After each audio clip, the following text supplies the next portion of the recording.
Liftoff will start in T-minus 10 seconds. 10, 9, 8, 7, 6, 5, 4, 3, 2, 1. We have ignition. It's time! 15 seconds from Game 7 or from championship number 6. Jordan, open, Chicago with the lead! Behind the screen, Piper got a piece of it, it comes off. The Chicago Bulls have won their 6th NBA championship. Tying run at second, 2 out, Palmero over the head of Jenks. Uribe charges, throws, out! And the White Sox have won the World Series. To the far side around the 8-yard line to Hester. Under it and to the middle of the 15 to the 20, break 3 of the 25 to the 30, to the outside, 40, midfield, 40, 30 of the coast, 20, 15, Hester 5. Oh!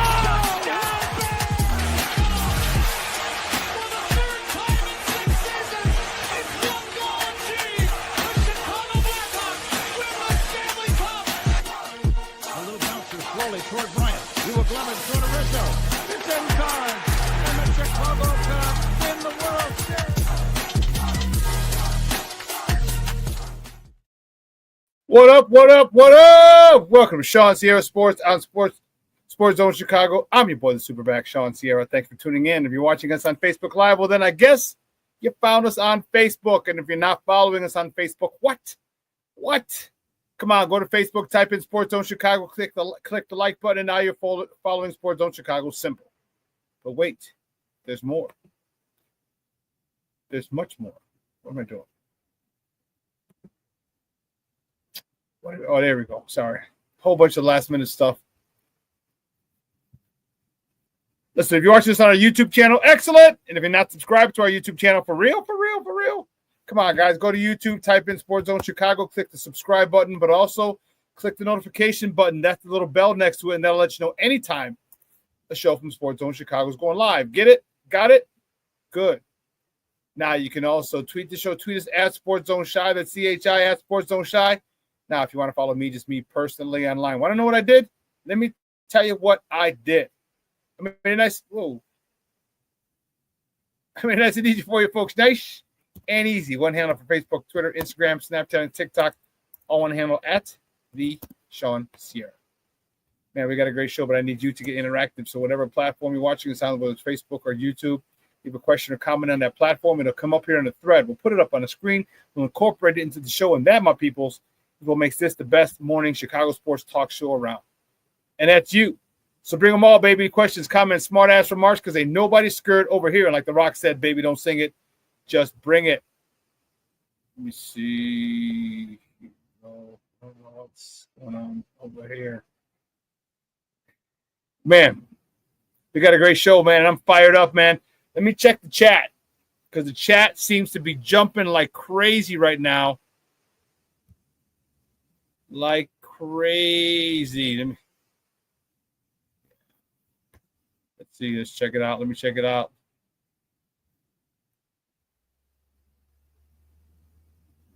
Cornelius Squalls checking in for early. First up. What up? ShawnSierraSports fans. TGIF, and thanks goodness the Cubs didn't lose any ground to the Cardinals. Who cares? Black Diamond checking in. Top of the morning. That's more like it. Shota was Shota yesterday. No, Cubs, no. Excellent. Black Diamond, no. Oh, man. Armando Emeterio Lara, the turd. His dad used to call him the turd. It's funny. Mondo, go Cubs. Come on, man. Stop your nonsense. Kyle Tucker's return to Houston. Yeah.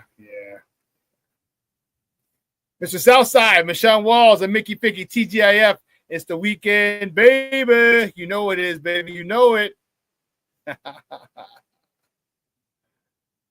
My man himself checking in. Armando Emeterio Lara. Junior, he's checking in. What's up, Junior? Cornelius, Michonne, Black Diamond, everyone gets a hello before me. All right. And Levette, great job, buddy. Everyone gets a hello but me. Excellent. Lee checking in with her nonsense. No Cubs, no. There you go. Rick Gonzalez in the house. Good morning, Shawn. Bear the F down, baby, and FGB all day long. You got it, baby. All day long. Twice on Sunday. Every day, twice on Sunday, baby. FGB. That's for damn sure. Not here.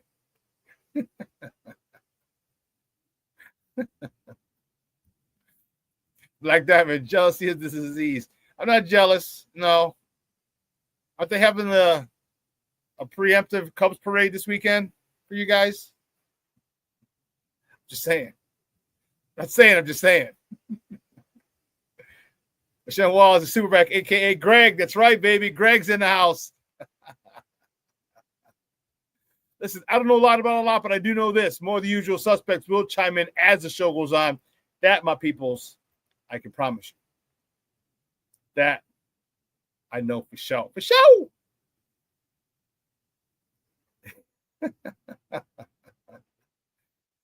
Mondo, thank you, sir. Thank you, nephew.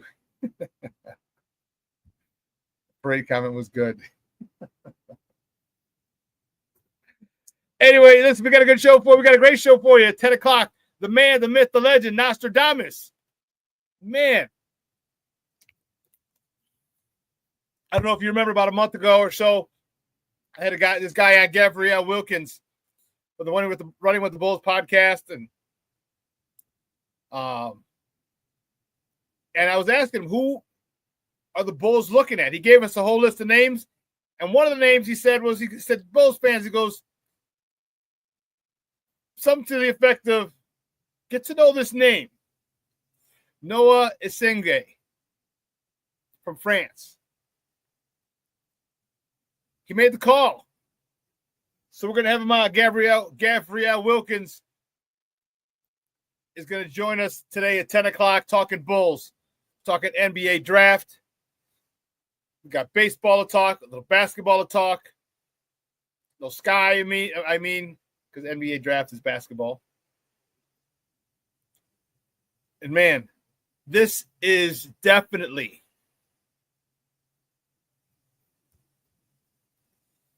the toughest time of the year. And we're going to get through it together, people. My man, Mr. Shorty, checking in. What's up, Shorty? He's checking in. But yeah, it is the most difficult time of the year right now for sports, especially football fans. It's very difficult right now for us. So as a group, we're going to do it together. All right, we're gonna slowly but surely get through this thing, because man, this is. Whew. See, but here's the great part about it, though. Here's the great part about it, gentlemen. Listen up. This is the time that you put in for football season. Okay. This is the time you put in for football season. Okay, you got about 4 weeks left. July 25th is when they start, my birthday. You got 4 weeks left. You need to take your significant other out. Take them to a street festival, a fest somewhere this weekend. Make sure you go see the fireworks next weekend. Make sure you go to a rooftop patio. Take them out to dinner. Do everything you can. Enjoy summertime shy. Now is the time. Now is the time. Because once football season comes in, you know how crazy that schedule gets and how packed our season gets. And our significant others usually get pushed to the wayside. So now's the time. You got to build up that equity now. You got to build up that goodwill.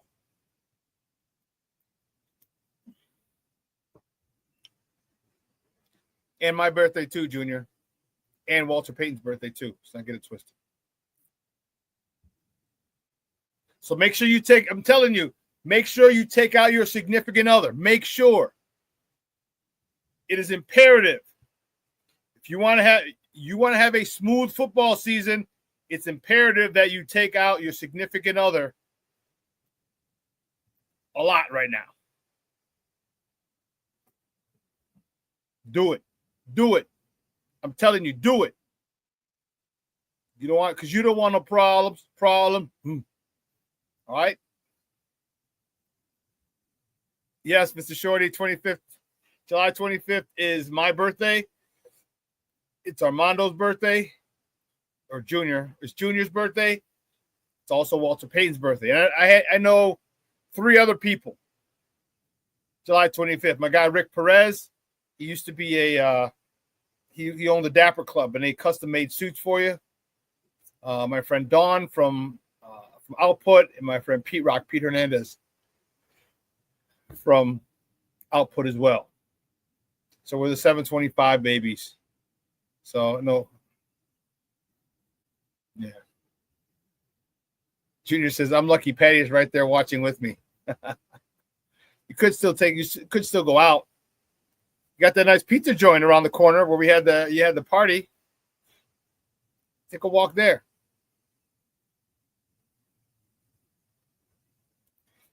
Hey, you also have Taco and Burrito King around the corner. Yes, baby. Now that is something.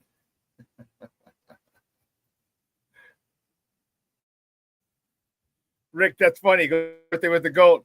I probably not sure. I share a birthday with Saddam Hussein.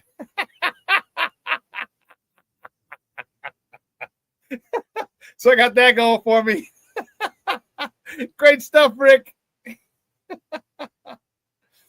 Hey, so speaking of Saddam, our quarterback, Junior and I, quarterback we played with Paul. Big shout out to Paul Ohm, who runs. If you guys ever see 4Ps, it's a security firm at the Bears games.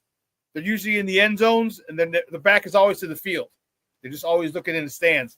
4P security. That's our buddy's security firm. But when 9/11 happened, obviously it was a 1. Our buddy Paul decided to leave the team, and he joined the Army and became a Ranger. And he actually did guard duty on Saddam. Yeah. He had guard duty on him. They had to watch him go to the bathroom and everything. He couldn't leave their side. I'm like, so you watched him take a shit? He's like, yeah.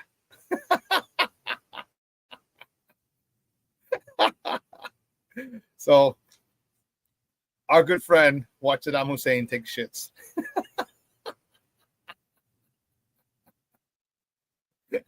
Just saying.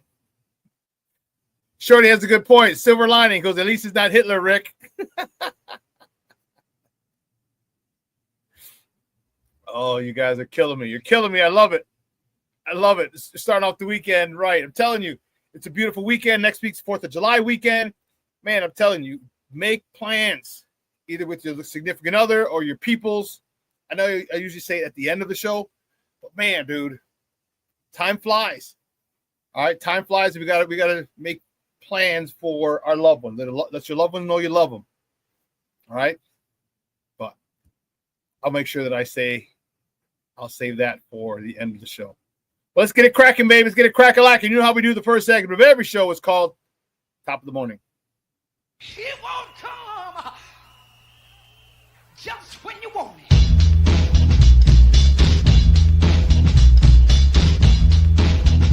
Top of the morning to you.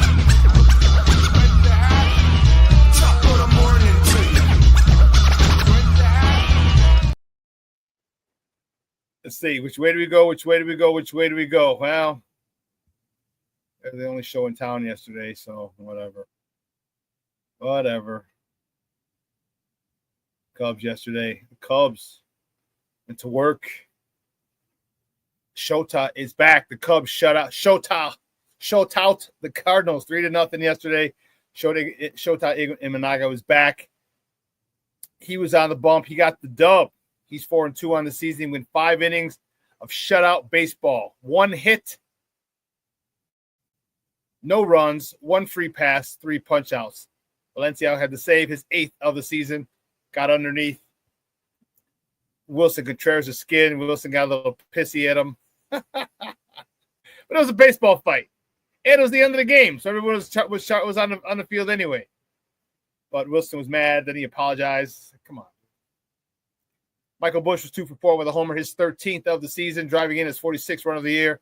Ian Happ was 1 for 4 with an RBI, his 42nd of the season. The Cubs split.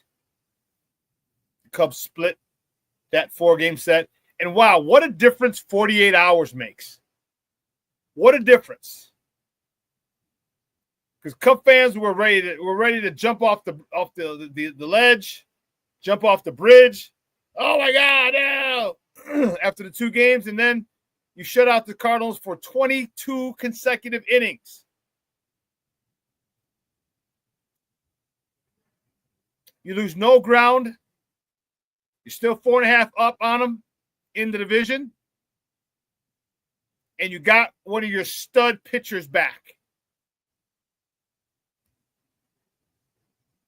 Take it easy. It's 162 games. 2 games is not a season make. So everybody was all freaked out and shit. You're all flying. Oh my God, the Cubs, they're gonna do it again. Blah blah blah blah blah blah. Man, PTSD was hard. Was coming through strong. And you Cub fans. It's 162 games. Even if they would have got swept, they still would have been a half a game up, and they play them again next weekend. It's 162 games. You can't get freaked out over 2 games. Now, and it wasn't 2 games. All right, you lost 5 out of 6. You lost the Seattle series. Okay, you lost 5 out of 6. In baseball, 1 week matters. You know, Black Lives Matter, coaching matters. 1 week matters when you're talking to baseball. 1 week. It could go from the highs to lows. Look how many people were on the edge, all you Cub fans. Now you still have a 4.5 game lead. Shota comes back, literally shuts the door. Holy cow, he was on it yesterday. He was on one yesterday.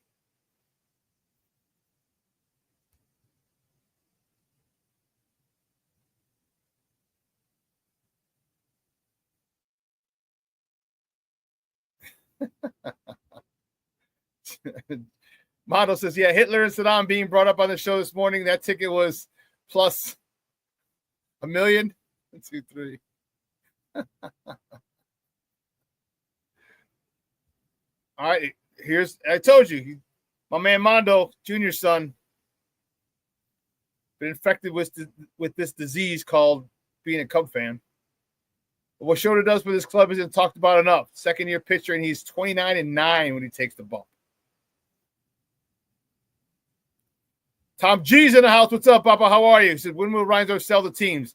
He's top 5 worst owners in professional sports currently. I couldn't agree more, Tom. Oh, they have the succession plan in place for the White Sox. Okay, now he's just got to get rid of the Bulls. Justin Ishbia is the guy who he's going to sell it to. It can be as soon as 5 years or as long as 9 years. So within 9 years, in 9 years they'll be gone. He will not own controlling interest of the club of the White Sox. Cornelius, yes, I have to admit I was concerned.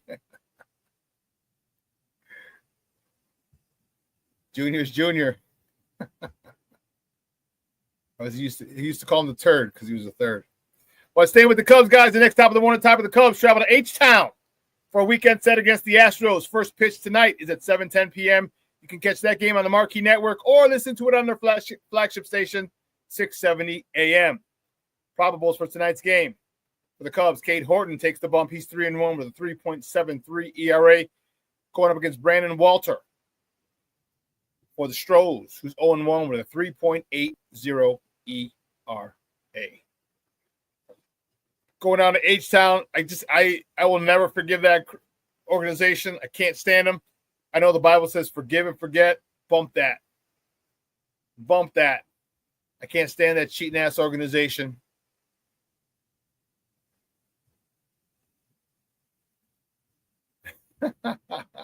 Mondo, Cubs are in first place and just got shoulder back. Going to trade for an arm and make a move for Eugenio Suarez. Best team in the NL. This is why you don't drink early in the morning, Mondo.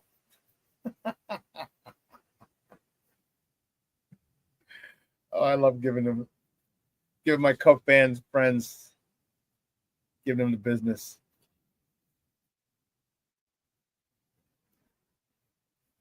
There's a little team in LA called the Dodgers. They might have something to say about that.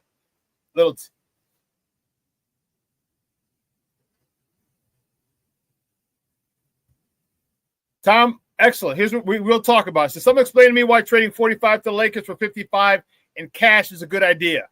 NBA draft make no sense. If Poles moved down 10 spots in the draft and got cash back, we'd call for his head. Yes, we would, but you're also dealing with 53 players on an NFL roster plus practice squad players, and you're dealing with 12 in an NBA team. It's just about this the amount of slots. That's all it was.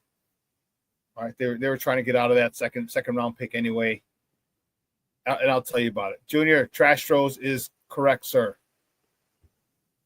Tom, we'll talk more about it. I'll make sure I come back to this when Gabe is on the team. Okay, on the team when Gabe is on the show. He's coming on at 10 o'clock. All right.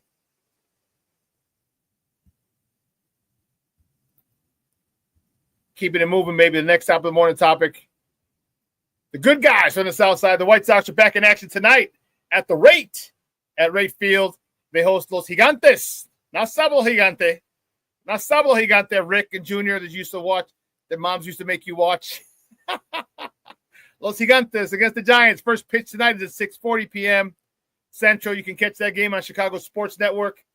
You have Comcast. You can watch it now. You can watch it.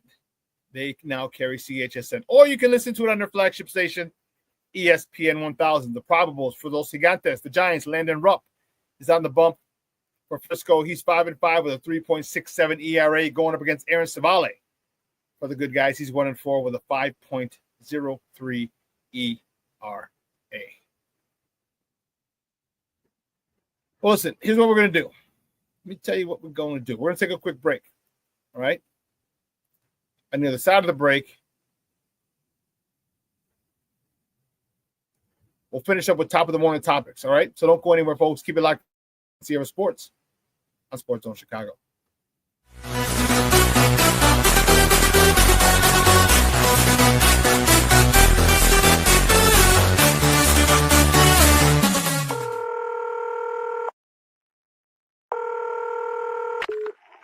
Operator 901, where's the emergency?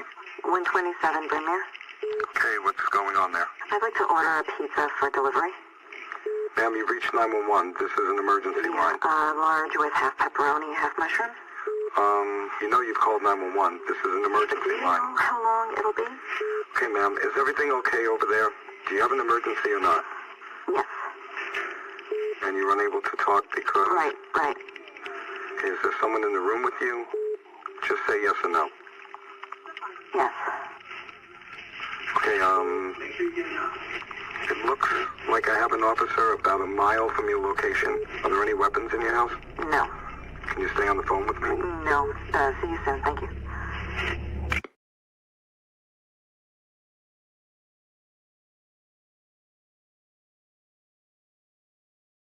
Every day, we take steps to keep the people we love safe. But some health risks are easy to miss. Ticks hiding in the yard can spread germs, like the ones that cause Lyme disease.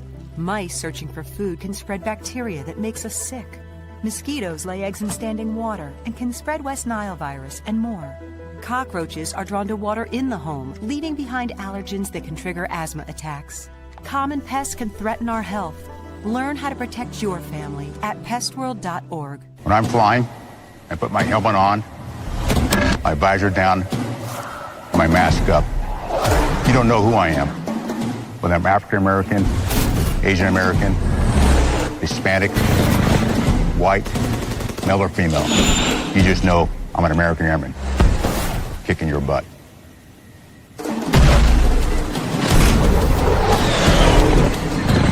I'm General C.Q. Brown Jr., come join us.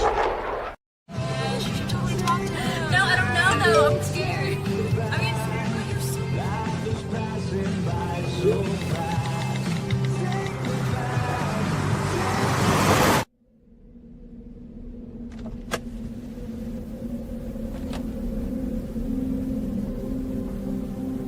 Do you know that you're in my lane? No, not at all. Are you not paying attention?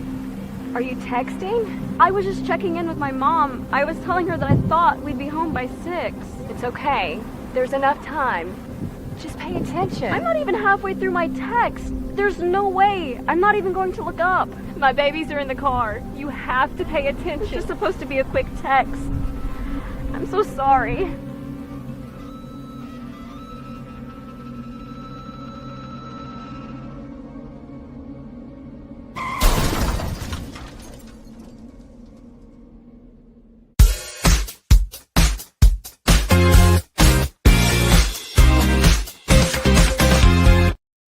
A 269 hitter wearing red batting gloves on either hand today. Swinging a drive to right. This could go. It's got a chance. Gone.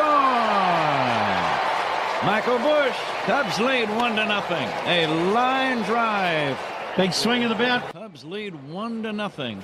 And he walked him, and the Cubs have another run. It's 2-0. Good job, Ian Happ. Looking for some much-needed insurance here in a 2-0 game. The runner at first goes. Swanson. The throw to second, and now heading home and scoring is Pete Crow Armstrong. They've got Swanson in a rundown. He gets tagged out, but the Cubs get a run. Wilson Contreras surprisingly just threw the ball to second base. Pete Crow Armstrong, as soon as he saw the throw go to second, he lit out for home and didn't even draw. Maybe that's why Wilson Contreras was pissed at the end of the game.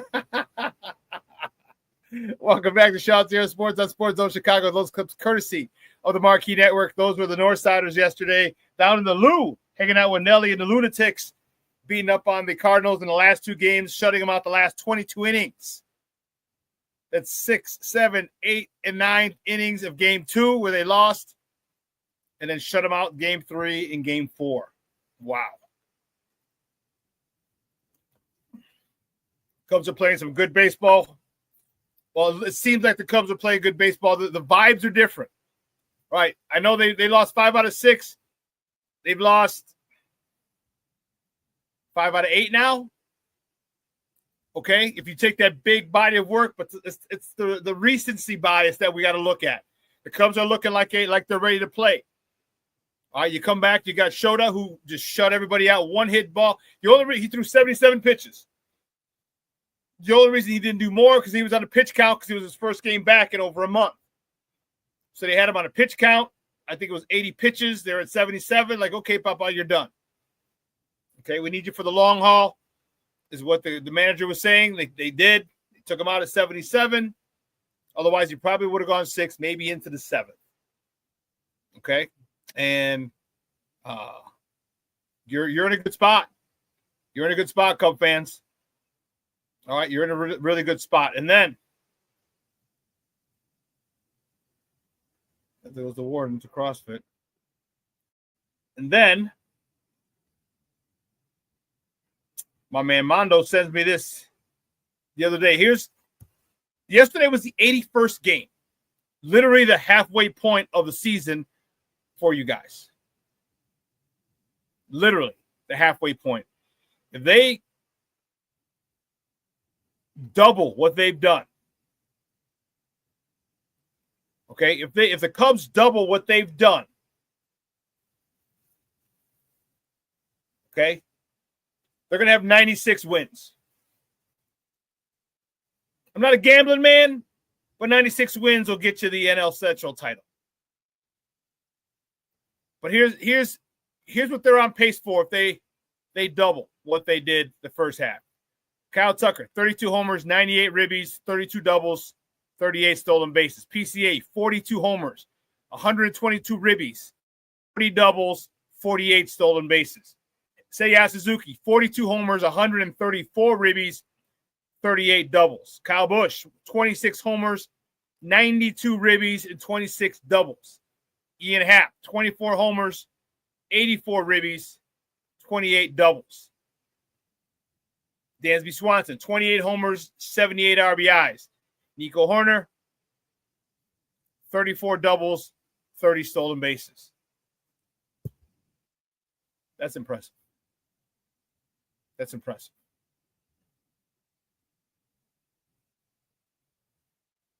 That's impressive.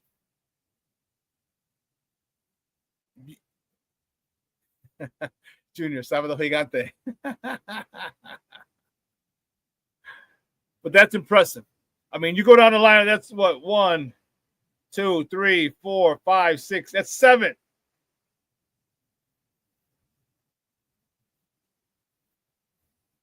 Yeah, that's impressive. Rick says, sorry, my grocery just got delivered. I have not went to the store in forever. You haven't delivered? You don't go to the grocery store? Order them online, huh? Brandon Shutt's in the house. What's up, Baba? Good morning. I'm here. We see you. We appreciate you.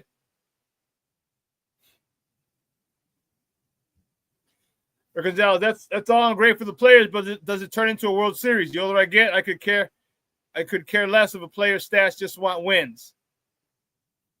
No, I hear you. But what I'm saying is, I think with those stats that the Cubs have, it's going to translate to wins. It's translated to 48 wins right now.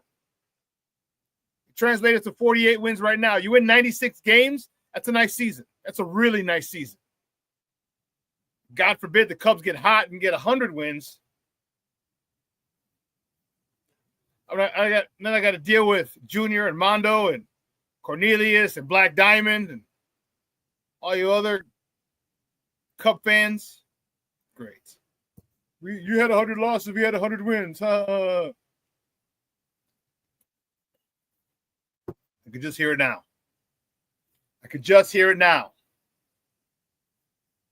But that's what you're on track for right now, Cub fans. And God forbid you get another arm. God forbid you get another arm that you put at the top of the rotation, number 1 and number 2 in the rotation. You got Shota back. You got Shota back. And here's the cool part about it. And people don't realize or respect injuries during the season. There is a very positive component to injuries. Okay? Very positive component.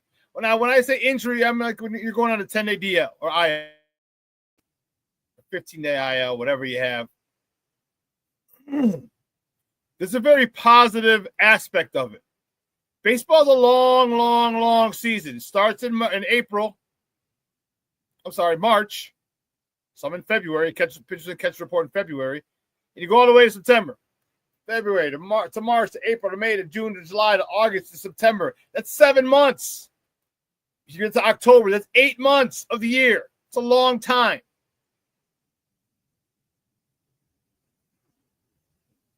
That's a long time.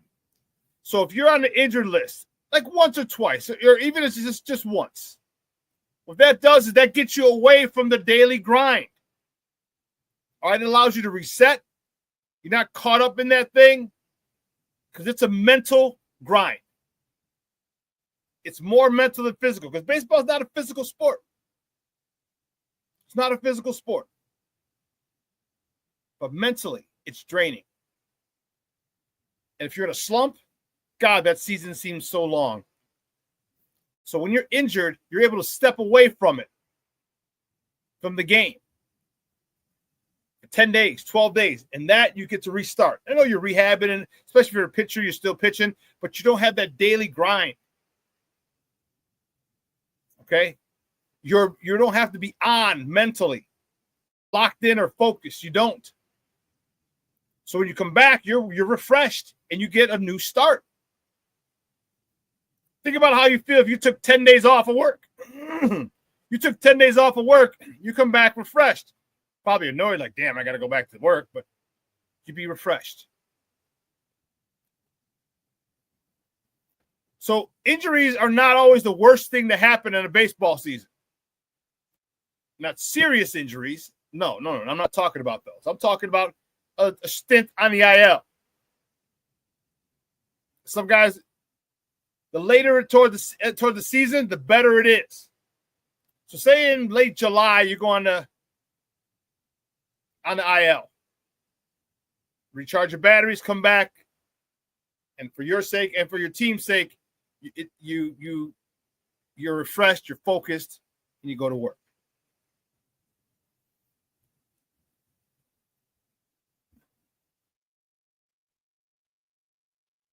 But let's continue where we were at. Oh, I didn't delete those. Wow, that's crazy.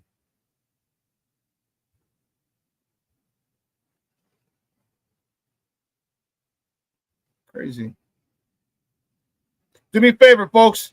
Smash the like button for me. Hit the like button. You guys are slacking. You're not hitting the like buttons. I'd appreciate it if you did that. I'd appreciate it if you did that, please.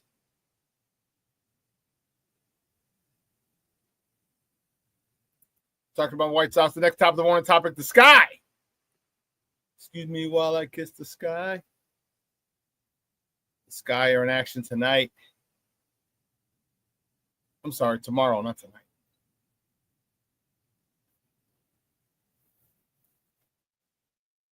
No, it is tonight. I'm sorry. Chicago Sky are in action tonight against the Valkyries, the Golden State Valkyries. All right, tonight, tip-off is at 9 p.m. Central because, remember, they're on the West Coast, so they're 2 hours behind us. So 9 o'clock Central, you can catch that on Ion station. Okay? You want to catch that.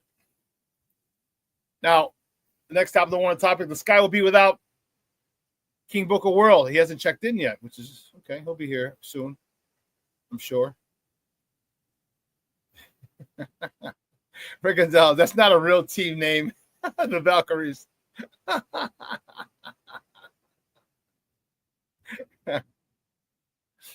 Sky will be without King Booker World's future ex-wife, Camila Cardoso, for possibly 3 games. As she left the Sky in excused absence, she left the Sky to go play with the Brazilian national team in Chile. All right, she's going on to Chile. They're playing in the FIBA America Cup, 2025 FIBA America Cup, and she's playing with her national team, the Brazilian national team, and she'll be away from the team, the Sky, for about 3 games. All right, and she just had a great game. Her last game, 27 points, 7 rebounds, if I'm not mistaken. Just as she's starting to hit her stride. But don't get me wrong, it's going to be competitive as well. So it's not like she's going to lay on a beach. All 6'7" of her big ass. Woo. Man. All that goodness. See, King Booker World's not here. He's not going to get mad at me. Talk about his future ex-wife like that. But she's going to be in a competitive situation. Okay, so when she comes back, she won't skip a beat. I've seen some improvement from her. I still think she needs more improvement. There's other things she needs to work on, but she's still going to be in a competitive situation, which is something that's all right. Patty Lara checking in. She goes, happy Mickey Ficky TGI Friday, everyone.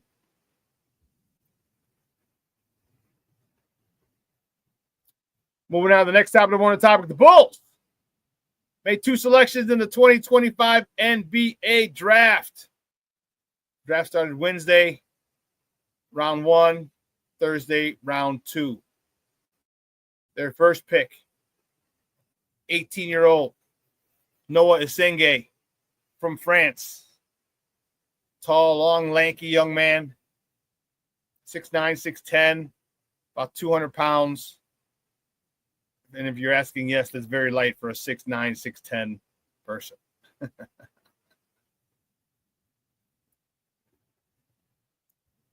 Oh, good morning to you, Shawn. I mean, Jeremiah's watching. Jeremiah, good morning, mijo.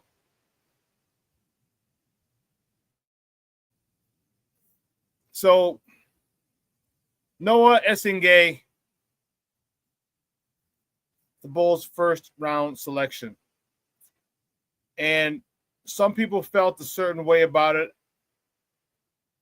I was not as happy about it as well.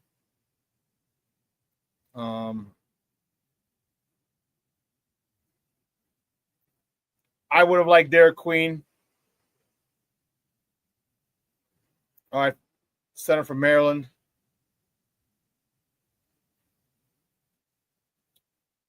My guy, Kaman Maluak, was taken 2 picks ahead of the Bulls.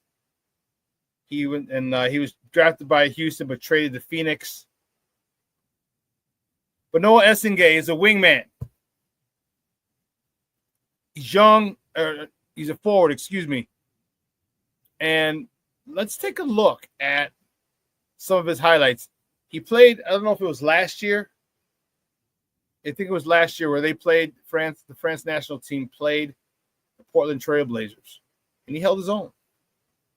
It was interesting to watch. Let's check it out.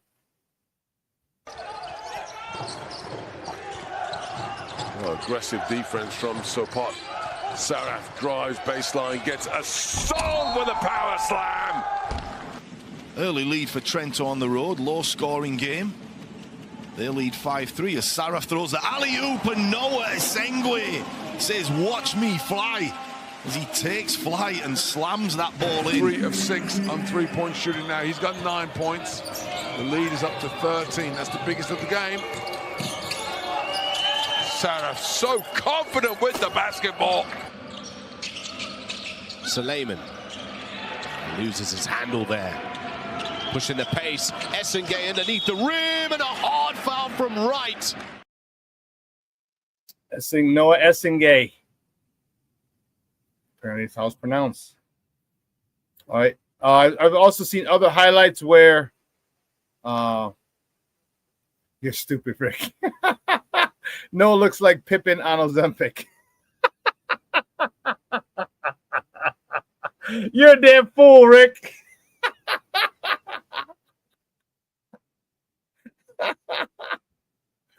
Shawn says the kid has upside. Yeah, he does. He does. He was hitting the 3. There's some other highlights where I saw he was hitting the 3. The Bulls are not in win now mode. The Bulls are not in win now mode. Okay, so what this young man needs, all right, get your ass over here, hang out with Matas Buzelis, okay, because Matas Buzelis is in the gym. Matas Buzelis hitting them weights, boy. Let me tell you. Our man Matas is not playing around. And I love it. He had a great season last year for a rookie. He struggled at first, had his issues, earned some playing time. And when he got his playing time, man, he kept increasing it and increasing it and increasing his playing time. Because he was about it. He ain't here to play games with you. Let's take aim at you. Ask Luka behind the back baseline, dunk on him in LA. This is a talented young man. But this is what the NBA is going to. At position basketball. Talent, a lot of talent. Long, lanky guys who can run the floor. Pardon me. Rick says, "Tell me when I'm telling lies." You ain't lying, Rick. You ain't lying.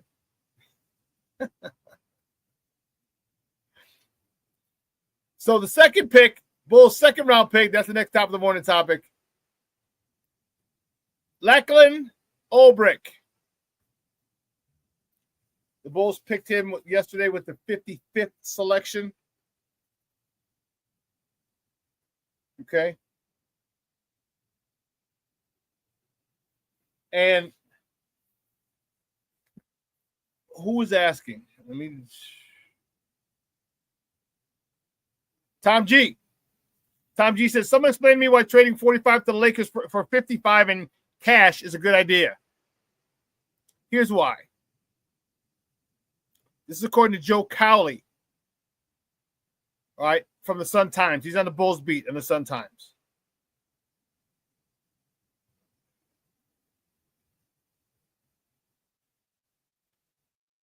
He said after Thursday's quote-unquote cash considerations better suits the organization, especially when it comes to trades and second-round assets. The Bulls once again put that saying into action before the second round of the NBA draft, trading down 10 spots from 45 to 55 with the Lakers in exchange for cash consideration. Lakers then moved the pick to the Timberwolves. Actually, here's what it is. He said, basically, why did they do that? Why is it? Call it a full roster. The Bulls, who are expected to re-sign Josh Giddey, just added Noa Essengue in Wednesday's first round, leaving them with essentially just one roster spot open. Okay, that spot has been set aside for free agency. This makes all the sense, and somewhere along the way, they decided to grab some extra bucks. Okay? Basically, what they wanted was they were looking for a guy who they knew was probably going to stay overseas. All right, it's called, what's it called? Draft and stash is what it's called. Draft and stash is what so when you get a guy who you know is going to stay another year-ish. Okay? That's why they did it, Tom. That's why.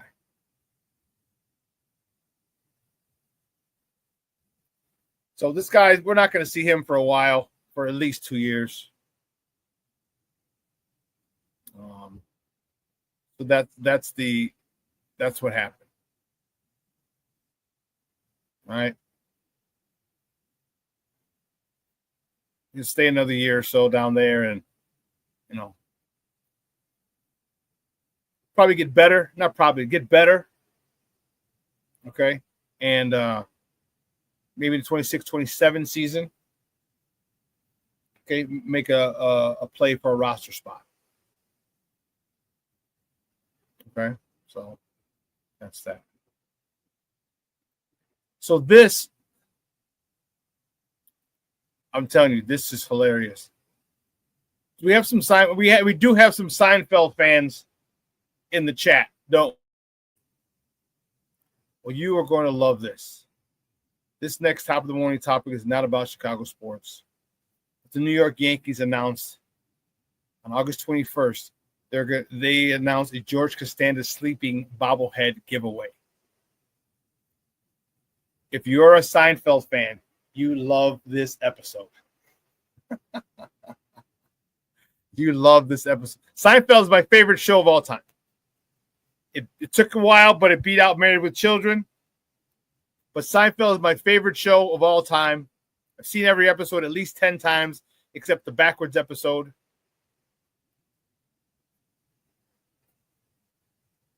I've only seen that like 3 or 4 times. Well, they keep saying like 5 minutes before, 5 minutes before, 10 minutes before, a week before. At the end of the show, it says like 7 years before, and it's when Jerry's moving in.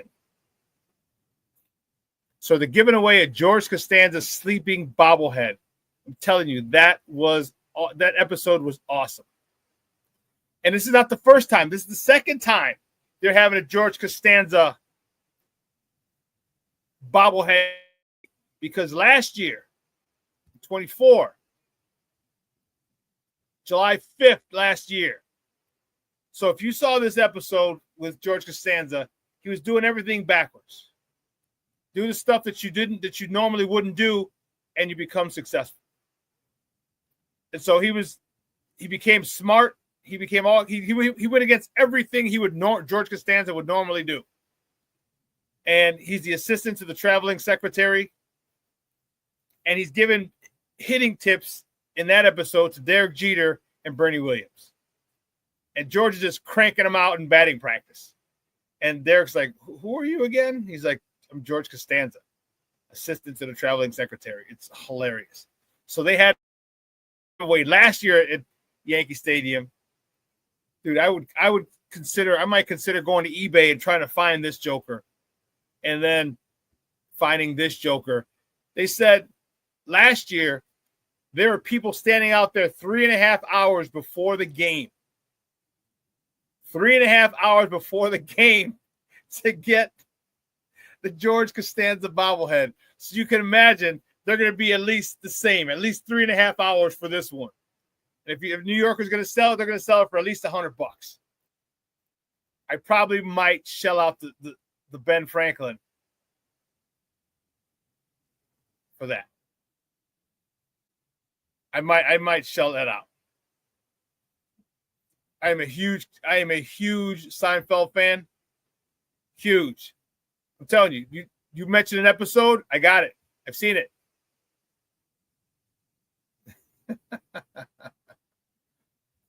So let me explain. Shorty says, same here, Shawn. Do you like Curb Your Enthusiasm then? No, I didn't. And people look, you're gonna I can't see you, Shorty, but I can see the look on your face. You're like, what the fuck? How do you love Seinfeld and not Curb Your Enthusiasm? I watched the first couple of episodes of Curb and I couldn't get into it. I tried. But Shawn says, and also famous quotes from Seinfeld, no soup for you. Yes. Yes. The ass man. When Kramer was pretending to be, he got the DMV back in the day.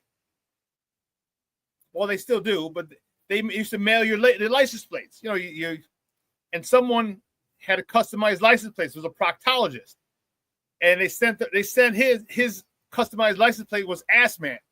They inadvertently sent him to Kramer. So Kramer puts him on his car, and he's driving there like, "Hey, ass man!" He's got, you got that right.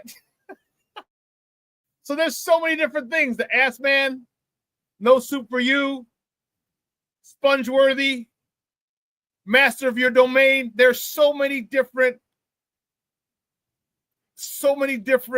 quotes from that, lines from that series. It's insane. It's insane. But Shawn says Kramer's my favorite Seinfeld character. Aside from Jerry, because Jerry was a shit. I think George was my favorite. After Jerry, I think George was my favorite. But yeah, how awesome is that? Another George Costanza bobblehead at Yankee Stadium. That was awesome. But listen, we're going to take a quick break. On the other side of the break, we're going to welcome the man, the myth, Nostradamus himself, Gavriel Wilkins. He made the call. He says, Bulls fans, keep an eye out for this dude. A month later, bam! Comes true. So keep it locked right here. Gavriel Wilkins on the other side. Keep it locked right here. ShawnSierraSports on Sports Zone Chicago. Hey, it's your boy, the SuperBack, Shawn Sierra, and be sure to follow Sports Zone Chicago on all social media platforms, on Facebook, Instagram, and our Roku channel. You can find us at Sports Zone Chicago, and on Twitter, we are at Sports Zone Shy. Also, be sure to download our mobile app so you can take Sports Zone Chicago with you on the go.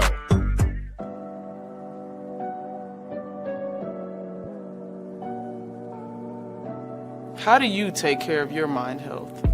For my mental health, I meditate in the mornings. I have my dogs.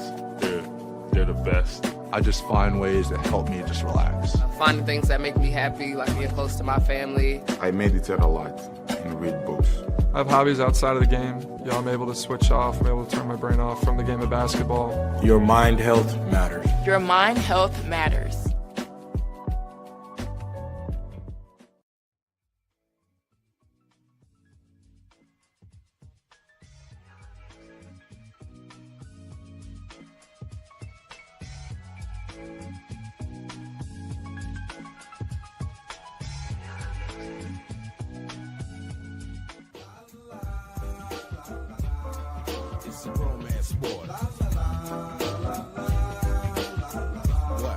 It's a romance sport like that.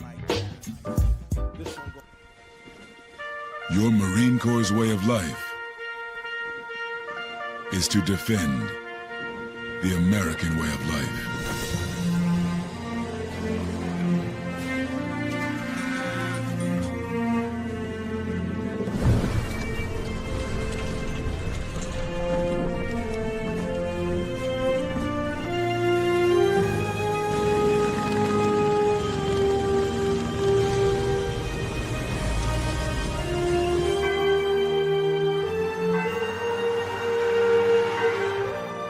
Every day,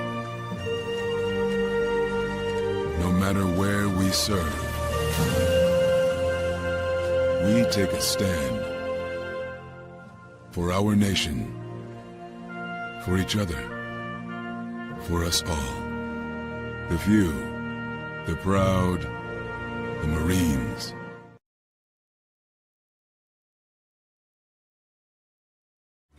Every body in a work zone is someone's somebody. This is my mom. She works for KDOT. This is my dad. This is my mom. This is my daddy. This is my sister. This is my daddy. This is my son, Scott. He was killed while working in a highway work zone. When you drive through a work zone, drive like a life depends on it. Because it does.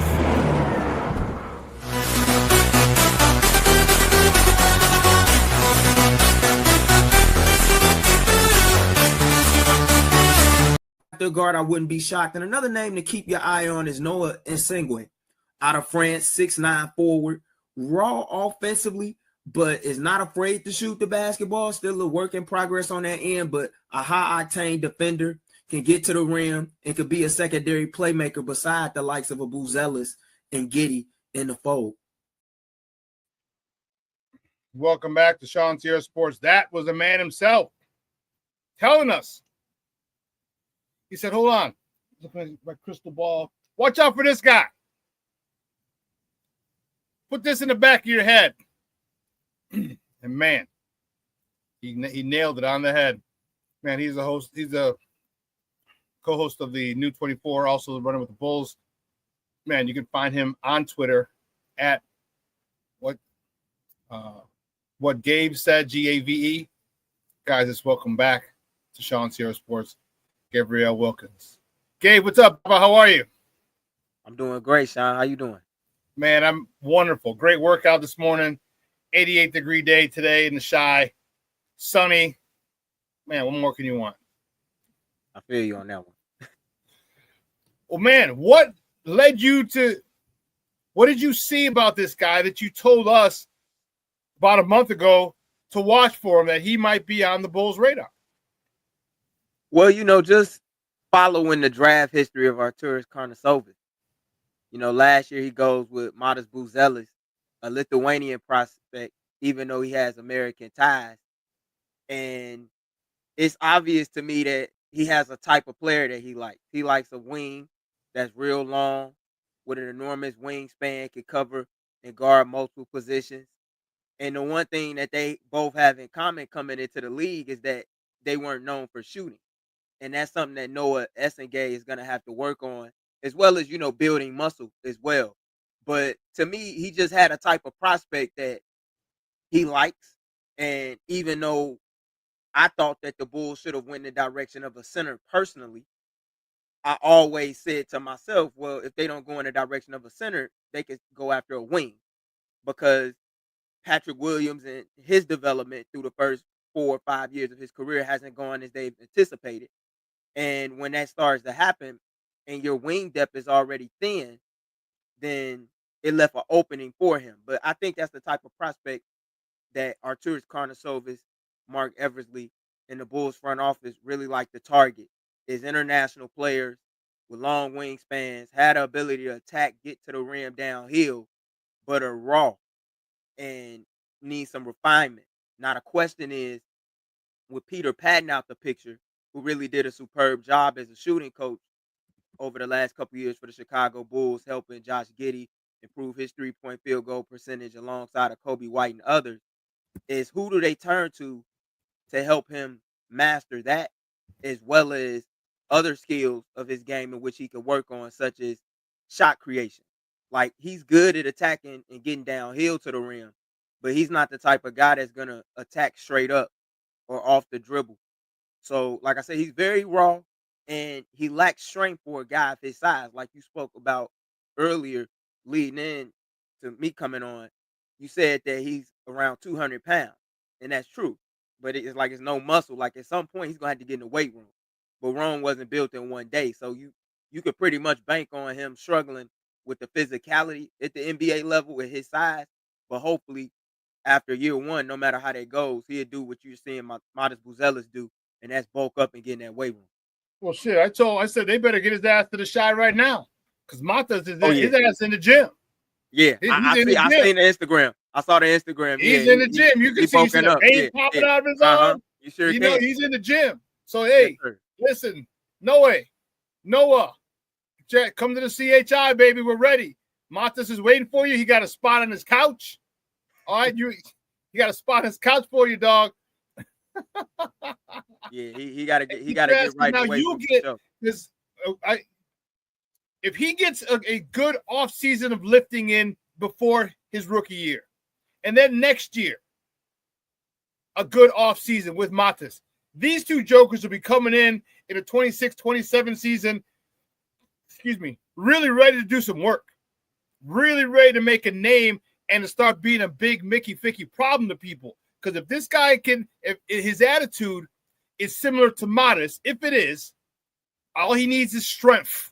Not strength, he needs that strength on him. And then you got two guys, 6'9", 6'10", who could take it to the hole, post up, drive it, dunk on you. That's what we're talking about. His ass better be here soon, working out with Matas. But not just in the weight room. You know, he got to get some skill work in as well. Like, he's flashed a lot of improvement with his shot. Has a nice touch around the rim. Is a good passer. Can, like I said, attack going downhill when he off the catch. But now, how can you unlock the ability to become a versatile scorer? Not just only off the ball, but on the ball. So he's got to get some skill work here too. As much as, you know, you want to see him bulk up. And I think that's going to come in due time. But that's really what you want him to do, because he's raw. And he's a guy that could have easily went in the top 10. I think he impressed a lot of scouts and analysts with his work at the draft combine and the interviews that he had. And I remember Stacey King saying, I hope he falls up on his Give Me the Hot Sauce podcast. He's like, because from what I've heard, hey, it might be a team that seeks to get him. I was kind of surprised that the Brooklyn Nets didn't do it when they were picking at 8 and they decided to take Igor Demine, the Russian prospect out of BYU, who's another name I brought up on the show, because, like I said, it's foreign ties, and those are the type of guys that Arturas Karnisovas typically tends to go after. I was a little disappointed. Derek Queen was there. I think I even texted you. I'm like, oh, Derek Queen's there. And I texted a couple of people, and they're like, I text Adam as well, and he's like, fingers crossed. I'm like, man, it's right there. It's on a silver platter. Take it, baby, take it. And no, I'm like, oh.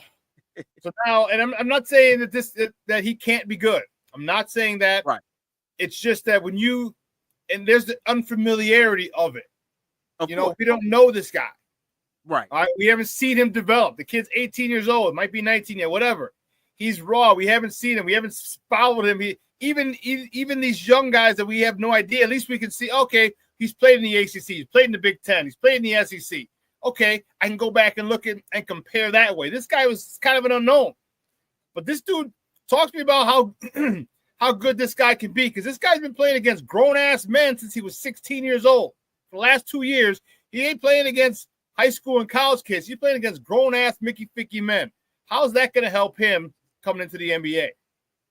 I think it helps a ton, because when you go up against guys that are older than you, you learn the tricks of the trade, if you will. Sometimes you're going to get busted up. Sometimes you're going to get the better of them. But I like his size. I like the fact that he can score on or off the ball. And I think the one thing that will help him to get on the floor, and I know Billy Donovan isn't going to give him anything, because if you look back to a year ago, he damn sure didn't do that with Modest Buzelis, even when he had short doses and spurts of minutes. where he produced and played at a high level. He made him earn it. He was like, hey, if you're going to keep getting in foul trouble, you're going to be sitting next to me. But his motor, Noa Essenge's motor, is what's going to be the calling card to help him get on the floor. And I think with his ability to defend multiple positions, that's going to help him a ton early. I know you see a lot of comparisons being thrown out. Some people want to say he's like Pascal Siakam. Some people want to say he's like Giannis Antetokounmpo. I'm not going to hold you and put that type of expectations on the kid. But I do think with a motor that like he has, it's a possibility that he can emerge into becoming a vital piece on this team going forward. And when you pair him beside a guy like Matas Buzelis, to have two guys that are 6'10", long and lanky, can defend 1 through 4, that's what this Bulls team is going to need to get over the hump. Now, Derek Queen was a guy that I was high on as well. That was a guy that I wouldn't have minded the Bulls taking. Me either.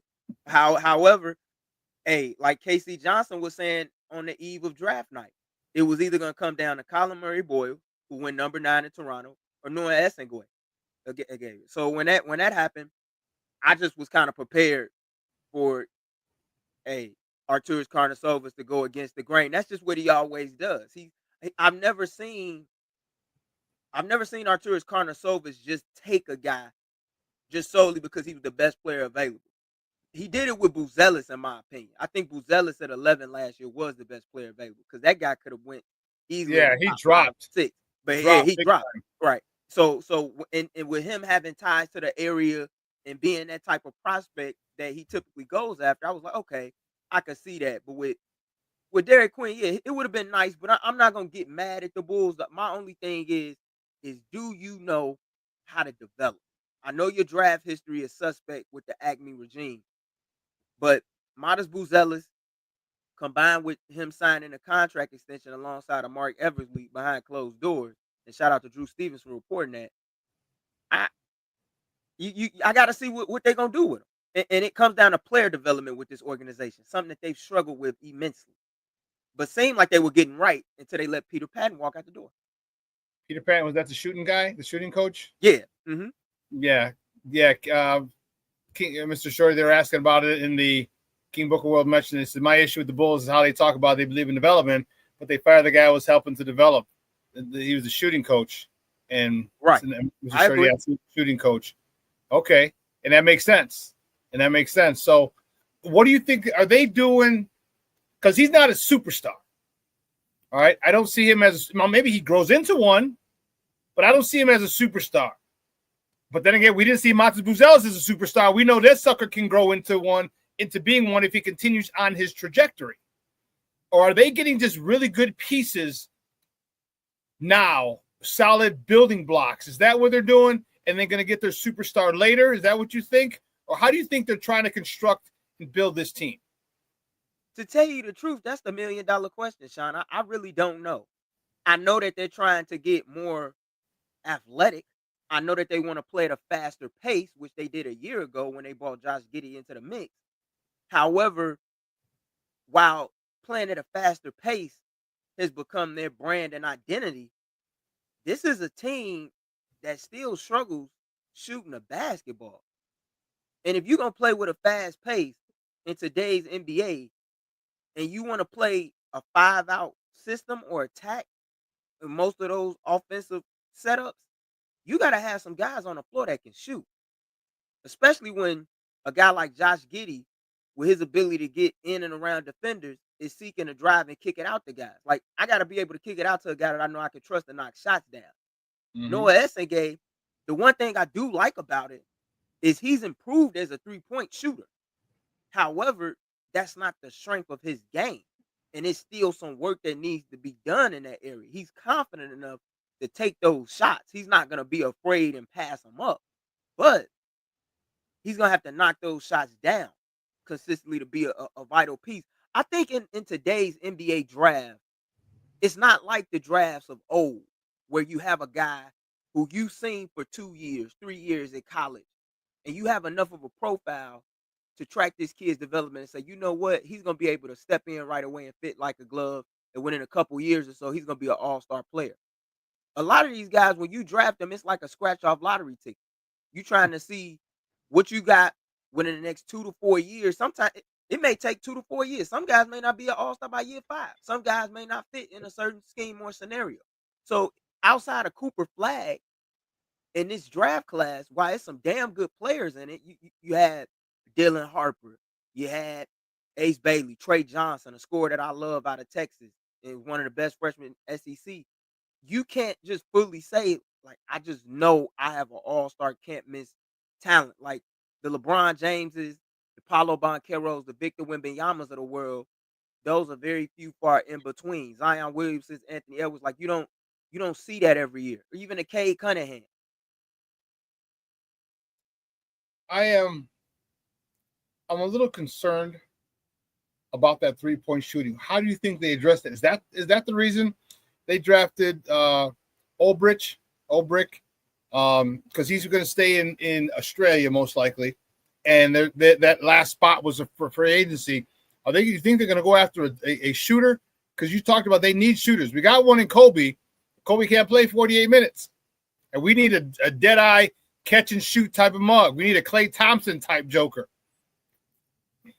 Well, you would think the guy that would be the great value version of Klay Thompson, and there's no disrespect when I say that about his game, is Kevin Huerter. Kevin Huerter is known to be a lethal shooter. So they have a couple guys. And like you said, Kobe White is another.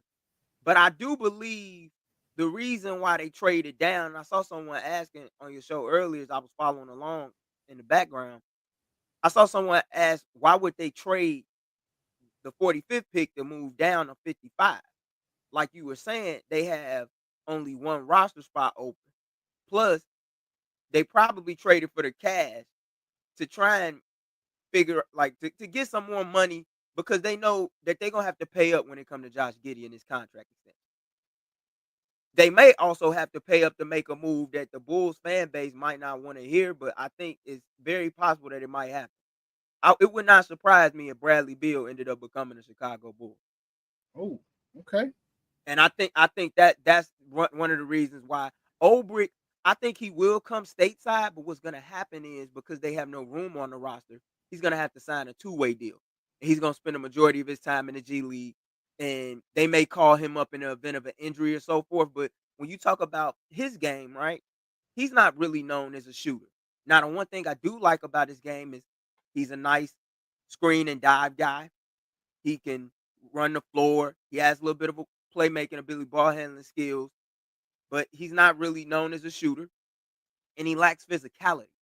And that's the problem with the Bulls. You hear Jason Goff say it a lot of times on his pod, like sometimes the Bulls appear to be lighting the ass, where they don't have these big men with girth. Like you look around the Central Division, you see Jalen Duren beside Isaiah Stewart in Detroit.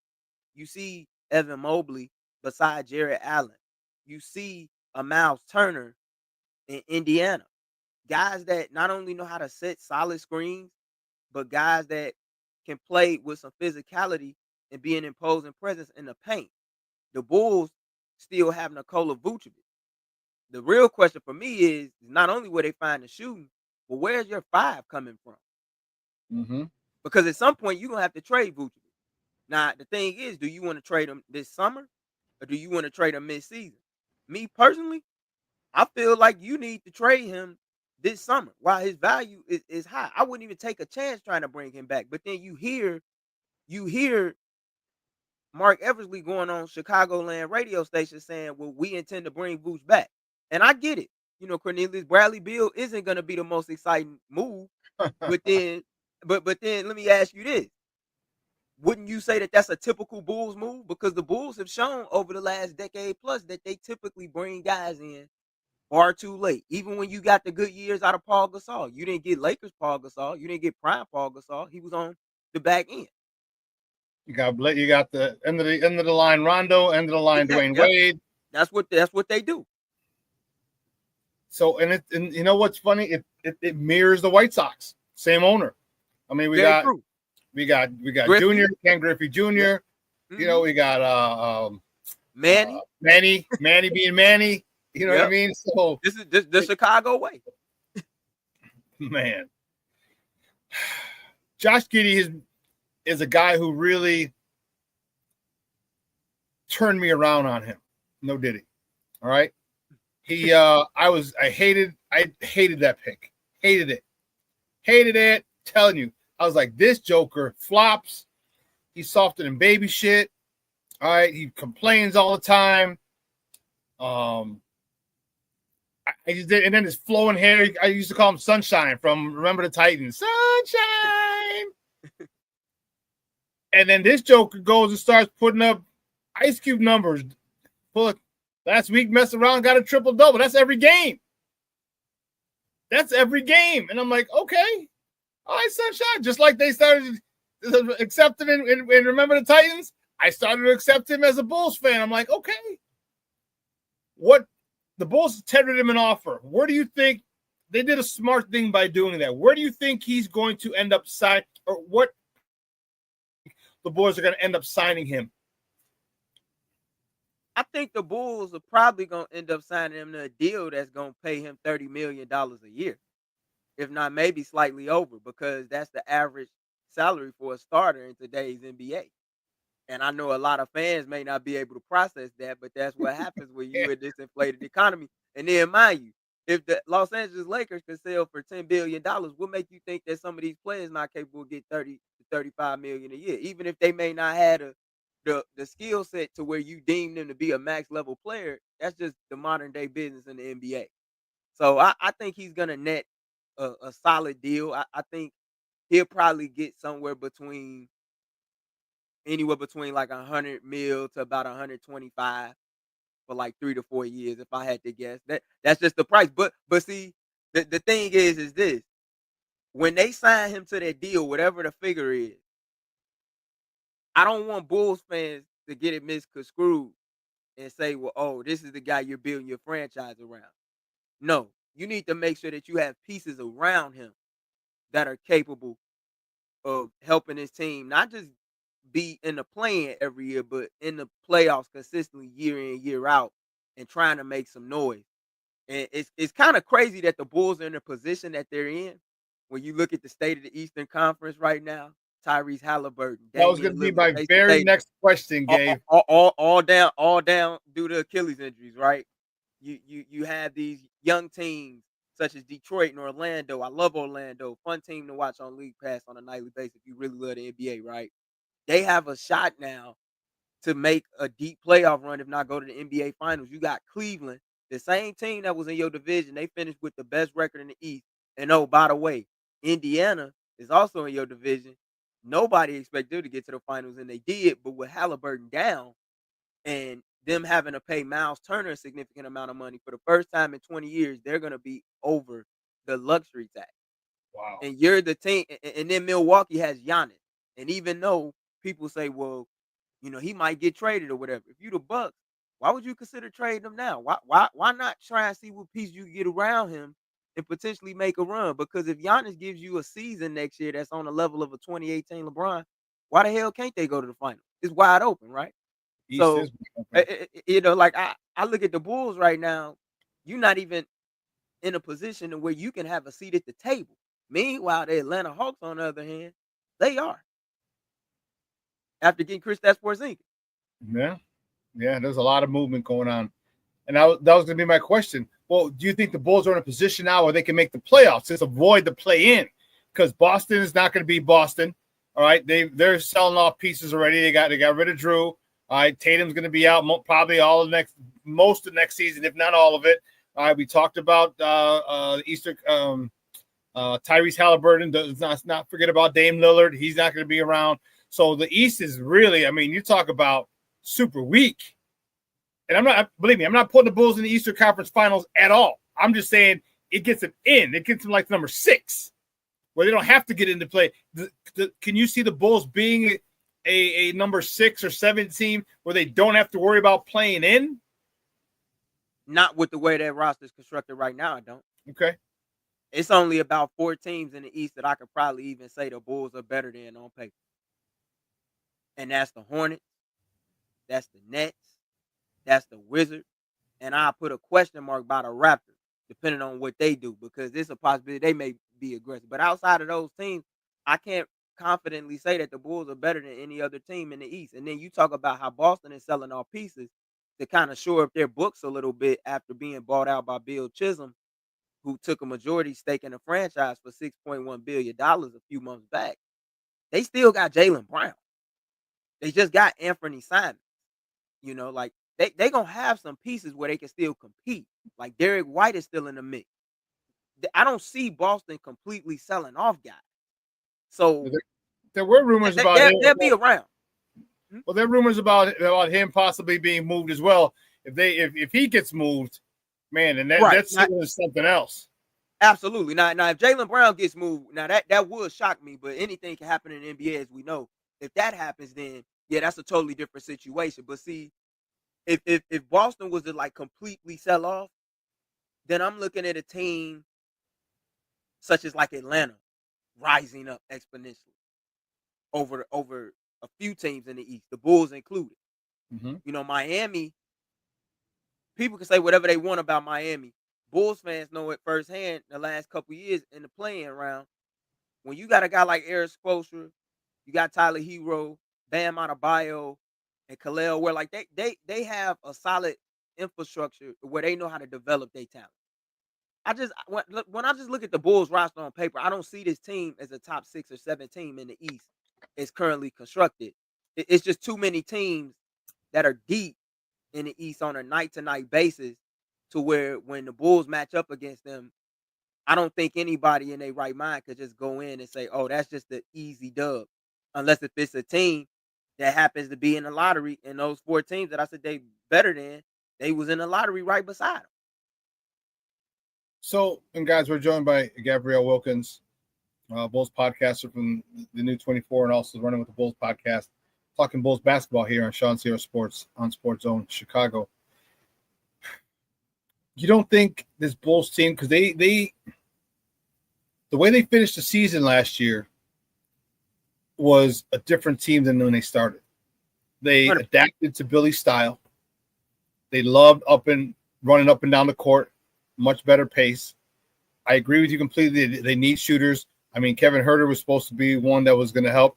Maybe finally a complete offseason. No, coming over the middle of the season, it's there's a lot more than people. There's a personal aspect of it that blends into. You got to find a house. You got to find your way to the facility. You got to, where can I go shopping? Where do I get groceries? Where all this stuff that you got to do that people don't understand. Like, oh, it's simple. No, it's not. When you move to a place you've never been to. Do you think that this team?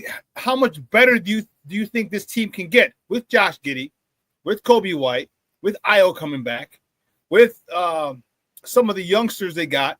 Are they keeping Jalen Smith and letting him go? Who's the other guy they got? Not just Jalen Smith. Taylor Horton-Tucker. I like Taylor Horton-Tucker. He's a chucker. I like him. Come off the bench and shoot, Papa, shoot. Yeah, that's THT's game. Zach Collins. Are they this team? Can they gel and play better whole? The sum is greater than the parts, and be that team. Because I like the way they had a lot of nice victories last year. All right, a lot of nice victories, and you saw that everything happened midseason. So you're wondering how they're gonna acquiesce and interact with each other. Now they have a full off season. Can you see this team becoming or making a big jump moving forward? It's going to be hard as they currently constructed, not unless they make some moves and tweaks to the roster. Like, if I'm a Bulls fan, I can't even confidently say that I know that they're keeping Kobe White.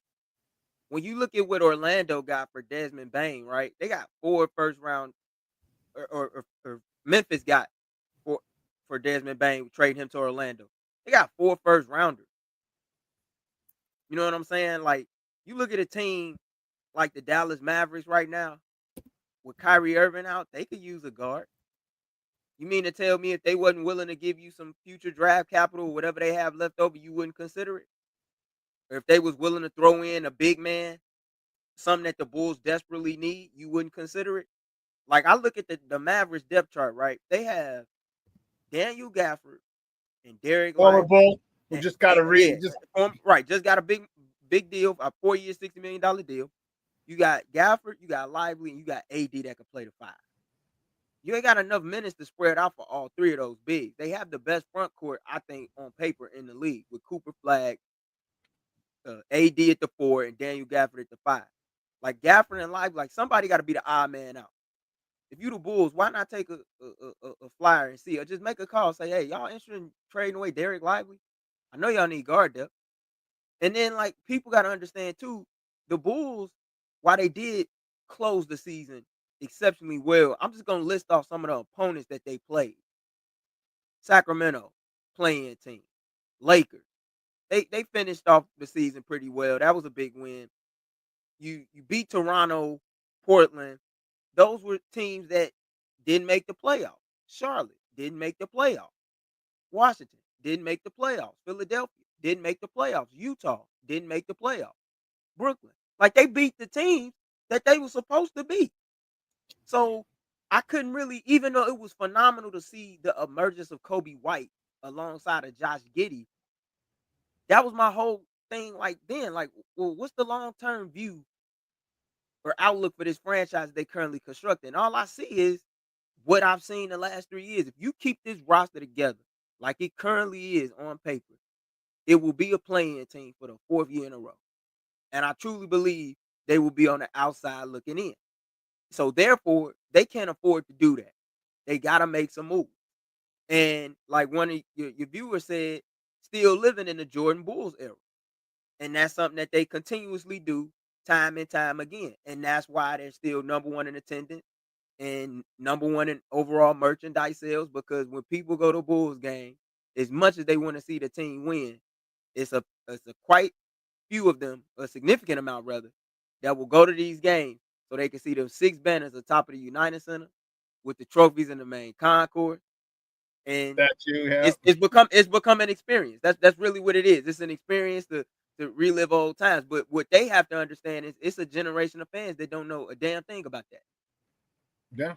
You got 25-year-olds. All right. You got 25-year-olds, and that's a grown ass man, a 25-year-old, hell, even 30, because at 30 you're like 2 years old the last time you won it.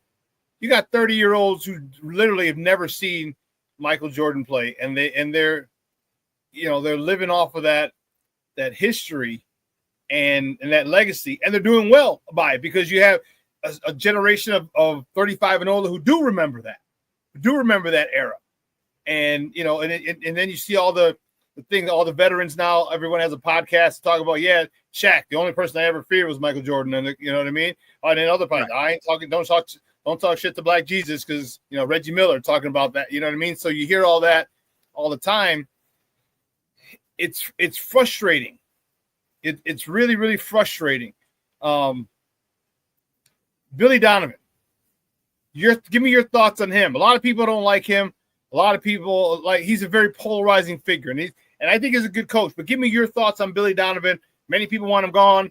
Other people are happy he's here. Your thoughts on that man leading this Bulls team? Billy Donovan brought the Bulls stability after the Jim Boylan situation. I give him credit for that. However, since his first couple years on the job, the thing that I've known about Billy Donovan since coming into the league still remains to be the truth. He struggles oftentimes with making adjustments.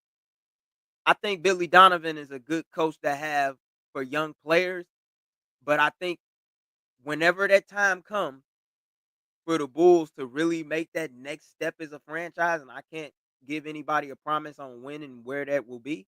No time frame, huh? But right, not really right now with the way they constructed, but whenever that time comes, I just don't think he's going to be the coach. So he's the A to B guy. Yeah, he's the A to B guy. I think he's the A to B guy, and I think he's done a great job in that role. I give him credit for the development of Modest Buzelis in the sense that a lot of people were critical of him, saying, well, he should have put him in the fire right away. And he was like, no, it's some things he needs to learn. He kept doubling down on that, and eventually it paid off. And by the end of the season, you started to see him get those minutes. He's like, I'm going to make him earn it. I think that's going to be the same case with Noa Essengue. But over time, like I said, when the Bulls have a winning organization again, I just don't see him being that guy. But I wouldn't be surprised if he's still around, because when you got him signing these contract extensions like he is left and right alongside Arturas Karnisovas, it makes me wonder. Like, we know Reinsdorf is the main man running the show, and everybody got their list of opinions on him, right? I know it. But Yeah, we do. but like Billy Donovan, you could make a case probably outside of Arturas, he might be the second most powerful man in the building. I don't know how, but I mean, all in all, I think the one thing that they have going for them, Donovan and Karnisovas, is that the 1 year that they gave you, where they showed a lot of hope and promise, injuries curtailed a lot of that. So you didn't really get a chance to see what was with the Lonzo Ball led Bulls once he went down and he missed a couple years. Yeah, that was wow. Yeah, because we were number one in the East. We were running and gunning. Yeah. That was a wild time looking back, but it was a fun team to watch for sure. But once Lonzo went out the lineup, you could tell that everything changed. Even DeMar DeRozan kind of seemed deflated toward the end of that season, saying, "Hey, with no Lonzo, we don't play at that fast a pace," and it proved to be true. Yeah, it did. Dude, you just brought back memory. Was that 5 years ago? Almost. Yeah. Almost. The Bulls were literally the best record in the Eastern Conference near the All-Star break. I remember. Yes. I went to the game. I was at the game when DeRozan told Pat Bev he was too small, and Kobe White lit the Timberwolves up in the second half alongside a young Anthony Edwards, who in his second year was talking a lot of trash to Zach LaVine. And I was like, you know what? Remember telling my friend, I said, Anthony Edwards going to be a dude to watch in the next couple of years. And we saw a few years later, he had Minnesota in the Western Conference Finals. He did. Man, so I like Billy. All right. I like the development on a lot of players. Obviously, the biggest faux pas to this point is Patrick Williams. But Kobe White has developed. You've seen Io develop. You've seen the younger guys, Julian Phillips develop. Even Dalen Terry. I'm not putting Dalen Terry in the All-Star game. I'm saying that dude contributes. He'll hit a three. He'll run up and down the court with little short shorts and block a shot or two, play some defense, and contributing a lot more than he was doing before. Because before, Dalen Terry wasn't doing nothing. I was like, come on, man. Like, literally, Papa, like you can't, get a hand in the passing lane, block, box somebody out, get a rebound. He was doing nothing. And now he gets some meaningful minutes. That's development. So I give that to Billy. That's why I like Billy, because I like his development. And he does work well with young players. Hell, look at him in Florida. All right, those are young players, young guys out of high school. So that's why I think that he might. That's why I think this Bulls team, because they're still so young, I think they might have a shot to get to number 6 or number 7, get out of the play-in and into the playoffs. Eliminated probably the first round, but that's just a step forward, in my opinion. I mean, it's getting out of the play-in is a step forward. And if that happens, it is. It would be a huge step forward, but I just don't know where it comes from if you're going to keep the majority of this roster intact. Like, you got to go outside and make some moves. You have to, because there's going to be a lot more trades. You're already seeing a ton of trades going on right now in the East, and these teams are getting better. And, like, you look at a team like Charlotte, right? Mm-hmm. I know people like to trash LaMelo Ball and stuff like that, but you want to know the biggest issue that Charlotte has had over the last couple of years, for those who actually watch NBA League Pass and games every night like I do? They can't stay healthy. If that team was able to stay healthy, and they got a couple veterans in the mix, right, and they played defense under second-year head coach Charles Lee with the wings that they have in the fold, they could be a team that easily surpassed the Bulls. And see, this the thing, the Bulls, like, they don't really have a true star. Mm-hmm. Like, it's not too many guys I could just look at in the Bulls lineup outside of Kobe and be like, you know what? He going to get 20 every night. He going to get 25 every night. He capable of getting 30 tonight. It's not too many of those guys. But, like, when I look at Atlanta, I know Trey can do that. I know Jalen Johnson is capable of doing that when he's got it going. And I sure as hell know Kristaps Porzingis can. When I look at Orlando, I see Desmond Bane. I see Paolo Banchero. I see Franz Wagner. The pick that the Magic got in that Vucevic deal. And boy, did they cash in on that. But you don't see that with, I mean, we know Kobe can get 25, 30. Right. And but I'm saying outside of him, I don't really see that. Like Montes Buzelis is gonna have to take a grand leap for this team to be a top 6 team as they're currently constructed. He's gonna have to. So Josh Giddey's not gonna drop you 30 on a night, but his stat line is gonna be packed. And that alone, I mean, that alone counts for points. You drop in double-digit assists. That's just as good as you scoring as yourself. No doubt. And Modest,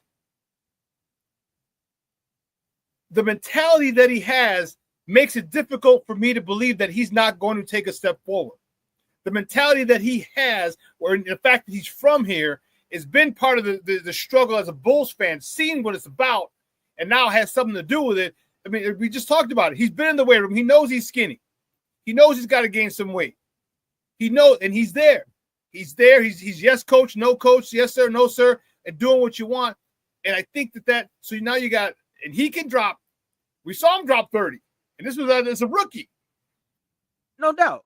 I think with that, again, I think with that, with those guys, so you got Kobe and you got him. And I mean, once Zach LaVine gone, our star, the last star was gone, for all intents and purposes, until Kobe kind of developed into a star. I would call him like definitely not a superstar, but he's like on the lower tier of stars. All right, if you want he's a fringe all-star. To me, Kobe White is like the Eastern Conference version of what CJ McCollum was during his early days in Portland. Okay. That's what he is. Like Okay. the NBA is so good, in my opinion. I know it's a lot of people who's like, well, it's not like the 90s or whatever like that, but like the NBA is so damn good now. On any given night, you probably could get beat by a guy that you'd be like, damn, I ain't even know he was like that for real. But if you watch him on a nightly basis, no, he like that. He just play on a team that's not good enough for him to be widely recognized. Like I said, Kobe White, it's not even a guarantee he gonna be here. Because like, are you gonna pay him? Because if you're not gonna pay Kobe White, right, you gotta flip him for something. You have to. These teams, like this second apron in the NBA is affecting a lot of teams in their ability to build sustainable squads for the next 5-7 years. That's why it's always funny when you see this dynasty talk. Because it's like, whoa, hold on. Like, y'all do realize Oklahoma City at some point is going to have to pay Chet Holmgren. They're going to have to pay Jalen Williams. You do understand that in the summer of 2027, Shai Gilgeous-Alexander is a free agent. You think if they let that go past a couple years, that they're going to be like, oh, guaranteed we got him? No. You can't be like that. And Shai's not going to sign anything at this time. So, like, when it comes to Chicago and the Bulls, like Montes Buzelis, he has so much pressure on him, too. And that's something I think the fan base has to understand. Like, you banking on a 20-year-old really being that face of your franchise because you have no other true face? Like, where's the veteran that he can learn from to grow into that role? These guys need time to grow. Like, Montes Buzelis, in order for them to get to where they got to go, he's going to take a significant leap. Josh Giddey is. Like, the difference between the Bulls versus a team like the Pacers, they play the same style of basketball, right? I see Bulls fans saying all the time, why can't we get there like them? Indiana play defense. Yeah. Indiana got a coach in Rick Carlisle that know how to make adjustments. As much as I like Billy Donovan, I respect his work as a head coach. Dating back to his days in college, one of the top head coaches in the SEC of all of college basketball. But that's something that he struggled with immensely since he's been a head coach in the NBA. And that goes back to his days with Oklahoma City. Okay. Well, I'm just hoping, and I agree with you. I think if we had a veteran here for Matas, that'd be a big help. Yeah, what about, okay, Cornelius says I'm higher on Giddey than Matas. I'm not. I'm not either. I'm not gonna go that far. No. Yeah, Matas, and it's no disrespect to Giddey. They're both up here. I mean, they're on equal thing to me because on equal planes to me because Giddey does it more so across the board, rebounding, assists. Modest will light you up in multiple ways, 3-level score, and he can lock up too. He can defend, and he's not afraid to go with guys. Like that's one. Not at all. Not at all. One game I appreciated from Modest his rookie year was when Phoenix was in town. It was a Saturday afternoon game, and if you watch the NBA, you know how hard it is for guys to get up on afternoon games, especially weekend afternoon games. And he was taking it to Durant. And Durant looked like he was kind of flustered a little bit by that, but midway through the game, he's like, okay, you're going to do that, then I'm going to attack you on this other end too. But it was just good to see that from a rookie because most rookies, when they see a star lined up beside them, they not just going to go at them like that. Mm-hmm. But like you said, that's a testament to how he's built. And that's that Chicago grit, bro. Player. Yeah. I mean, Chicago grit. Yeah, people don't know this, but like he played with Mac Urban Fire, so he got around in the hoop scene before he went. I believe the Sunrise Christian Academy in Kansas for a year before he went to G League Ignite and stuff. So, and that's what comes with playing amongst grown men. Like we was talking about with Noa Essengue, you could tell that Modest Buzelis has played against grown men. And the reason why I'm higher on Modest over Giddey, you can't teach height. No, you can't teach height and you can't teach length. Like, I mean, you take Giannis, for instance, that's what makes Giannis so unique. The fact that he is as big as he is and can lead the ball up the court and go from 0 to 100 with just 4 single strides and dunk on a dude. That's just stuff you can't teach. You say that, and I just see his Euro step. Like, yeah. Like, dude, he hasn't dribbled since half court. What the hell? Yeah. Oh, man. But it's no disrespect to Cornelius. There's no disrespect toward Giddey at all. None whatsoever. It just, I think Modest has that. There's something about him that I think he could be the face of the franchise. All right? I'm not putting him there yet. I'm saying he could be. If he continues his trajectory, yeah. I see a Cornelius. He's like, so did Jason Kidd back in there. Triple-double guy, always raises the player of the whole team. I agree, but there's something, and I agree with you. Logically, Cornelius, I agree with you completely. But I'm not always dealing with logic. There's something about Matis. There's something about him, and you can give me all the numbers you want with Josh Giddey, because I like Josh Giddey now. I told you I hated that dude. But I like him now a lot. But there's something about Matis. When you got a guy who's got that killer instinct, we've seen it. We've seen it with Derrick Rose. We've seen it with people from Chicago who have that grit. Patrick Beverly. I know he's not going to score, but he's going to lock you up and come at you and not stop. And that's what Matis has. Don't get confused with the skinny, acne-faced youngster. That dude is still a killer. And when he gets more muscles on him, more muscular, my man, holy cow. There's just something about him. The numbers say things, but there's a feeling that you have to get when you watch a guy play, and that's what it is. Josh Giddey puts the numbers up, but doesn't give you that feeling like, oh, like superstar. Like I still have a problem putting him in a superstar category, even with even if he averages a triple-double. I have a problem putting him in the superstar category. Fringe all-star. The Bulls have a fringe all-star backcourt. That's what it is. Like on any given year, if they play well enough or they're healthy and the team is at the top of the standings, they might be able to get in. Yeah. Like Kobe White could a down year for another perennial. Like somebody get hurt, something like that. Like, but this is the thing. Triple-double guys are cool. I don't mind stat sheet stuff. I like guys that can put up numbers. But do I feel your number? It's a lot of dudes that could go out here and get 20, 30. It's a lot of dudes that get 15, 10, and 10. But do you make little plays in key moments that impact winning? Modest Buzelis does that. Yeah, I've seen him do it. Josh Giddey, he's capable of doing it as well, but it's just little things. It's something about it, though, dude.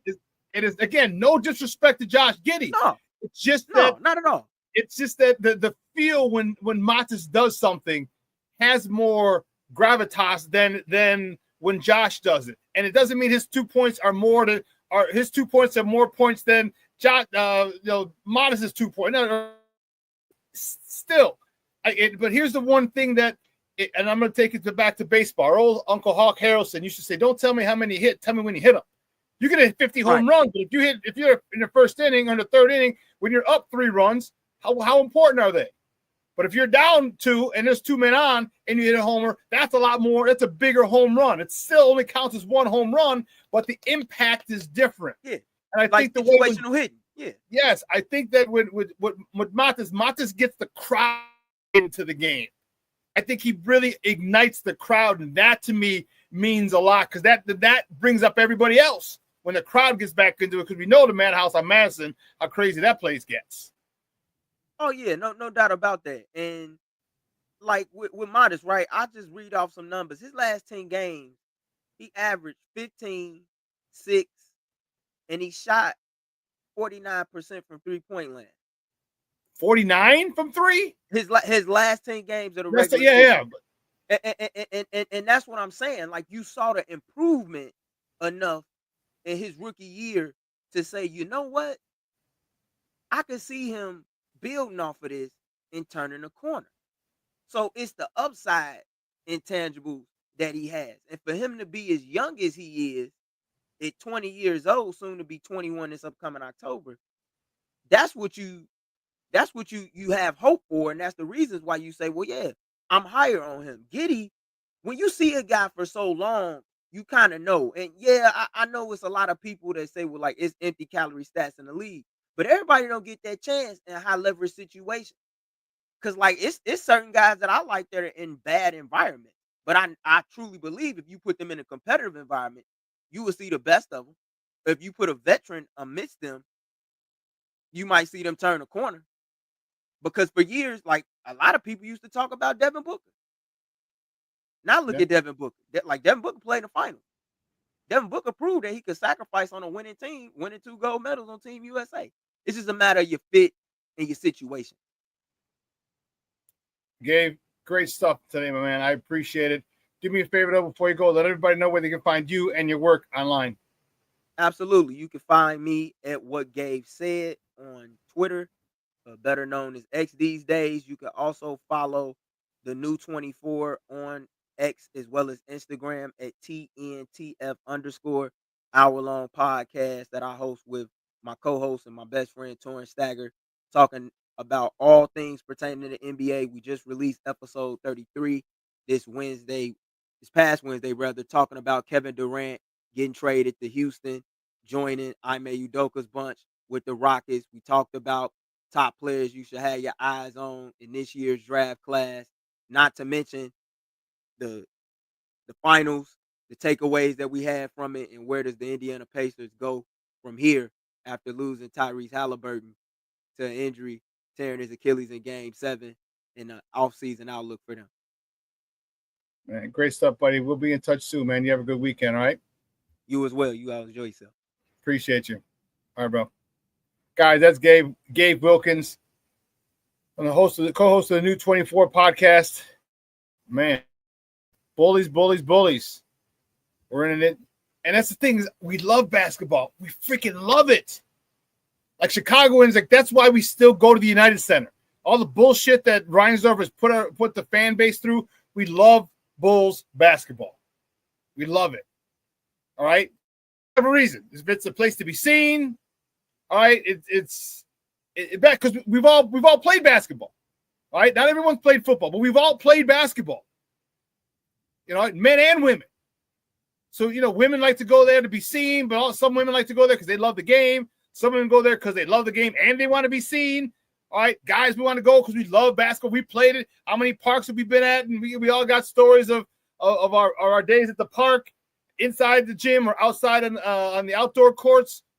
There's something about basketball here in Chicago. Among Chicago public schools, like, basketball is king. Okay?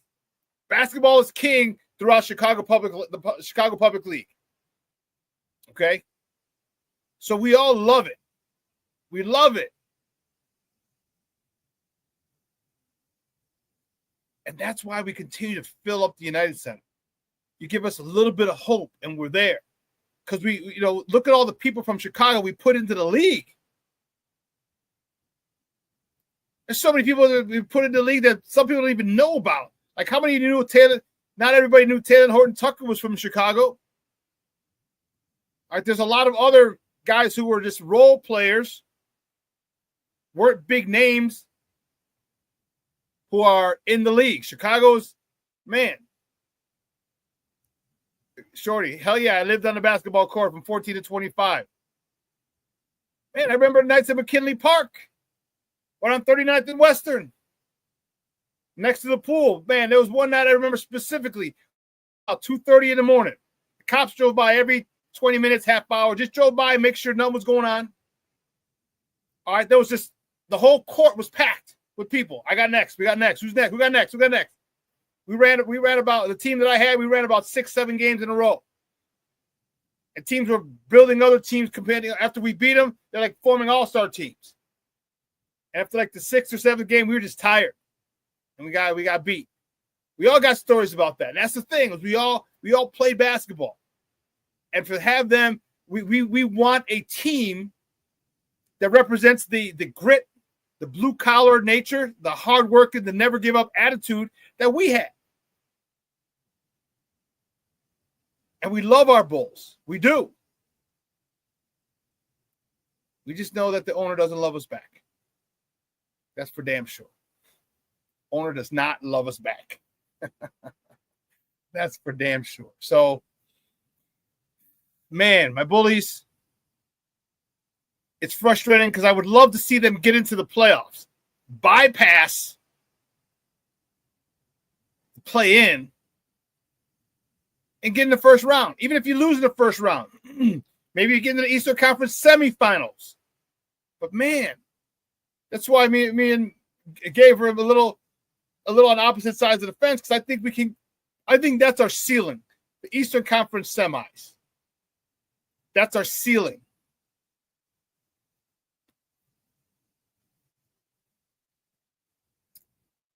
I just hope that they come out and they play together. I do. Well, listen, 2 hours is coming and gone. We're going to cut it a little short this morning. Man, I want to thank Gabe for coming on, talking hoops with me. I know, man, and I want to thank you guys. This chat was lit. As always, you guys are just on point. I love it, man. Mr. Shorty's in the house. King Booker World, my man Junior. Tom G's checking in. Thank you, Papa. Cornelius, Rick Gonzalez. Notorious TBG's in the house. Who else? Patty Lara's in the house. Junior Lara's in the house. My man Junior. Mondo is in the house. Michelle Wald, Mr. Southside himself is in the house. All right. I hope I didn't miss anybody. Patty, Shorty, Rick. Did I miss anybody? I hope not. Lavette Lee, excuse me. Brandon Schutz was in the house. Thank you very much for tuning in. Again, guys, I really appreciate it. You know, I appreciate all the love and the support that you guys give me. That never take that for granted, ever. I appreciate it. You guys could be doing anything else, but you're listening to my crazy ass talk sports and get fired up. Black Diamond's in the house. Can't forget that. Crazy Cub fan. All right. So I hope I didn't miss anyone. If I did, please, my apologies. It was honestly an oversight if I missed you. Yeah. Guys, have a phenomenal weekend. All right. Weather in the Chicagoland area is going to be dope. Hey, Shorty, are you still in the area? Are you still, or did you go back? All right. Let me know if you're still here. And if you are, how long you're going to be here. You know what I tell you, folks? Let your loved ones know you love them, because tomorrow's promised to no one. Make plans. All right. The weather's going to be beautiful. We're dipping into the low 80s now, or the high 80s, excuse me. All right, from the mid-90s, we're dipping into the high 80s, so it's going to be a little cooler. Oh, you're home now. Okay. Rooftops, patios. I'm telling you, get out there, meet up with your people. Breakfast, lunch, brunch, dinner, happy hour, drinks. Doesn't matter. All right? It doesn't matter. Make time for your loved ones, for your people. I'm telling you, as we get older, a lot of us people here in the chat, we have a lot more years behind us than we do in front of us. Okay? Make these moments count. Make this time count. All right. Continue to make memories. All right. Listen, we're going to replay this tonight at 6 o'clock. At 12 o'clock, Second City Sports with with Lakina McGee and Sydney Brown. I'm going to take you on another 2-hour tour of Chicago sports. Tune into them. The Smoke Fellas, tomorrow, 11 a.m. to 1.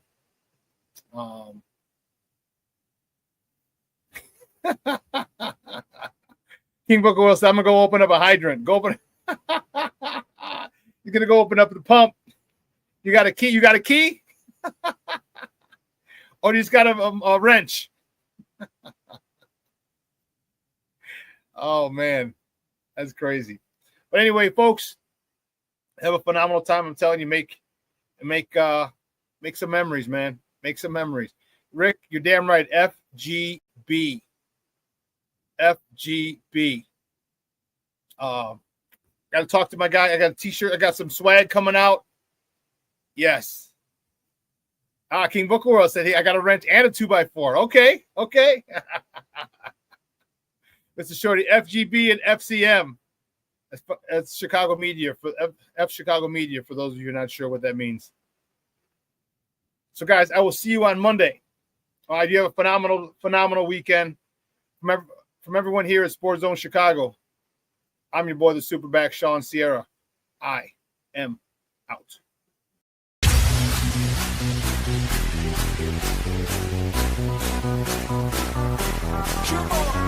Race the race. Get ready for the top and then after the drop.